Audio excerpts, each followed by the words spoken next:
Shunday Chirchiq shahari, shunday chetidagi Uganma oldida Orol Tapchanga keladigan bo'lsanglar, hamma xizmati ichida. Qozon, tovoq, hamma narsasi bor. Bemalol oziq-ovqat tikib, bemalol shu yerda yeb-ichib, dam olib ketadigan joy. Tapchanlari bo'ladi, stullari. Mana bu dam olib ketsanglar ham bo'ladi. O'choqlariga joy bo'ladi. Qo'ralari ikkitalab bo'ladi, bemalol kelib olasizlar. Ko'rasizlarmi atmosferani? Salqin. Zo'r joyda joylashgan. Bu yoqda hojatxonalari, dushlari, bu yoqda yana qo'shimcha tapchanlar bo'ladi. Mashina qo'yishgan stenkalari bor, bemalol kelaverasizlar. Manzilga keladigan bo'lsa, Chirchiq shaharining chetida, Uganma oldida joylashgan. Shuni suv oldida ko'rasizlarmi? Daraxtlar, salqin joy.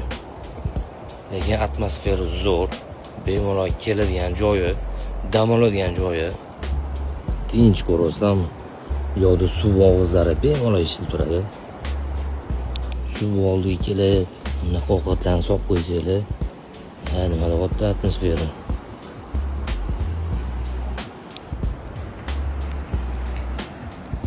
Joylari juda ham toza, sifati zo'r. Bemalol kelib, maza qilib dam olib ketadigan joy. Orol Tapchan. Gapi yo'q ekan.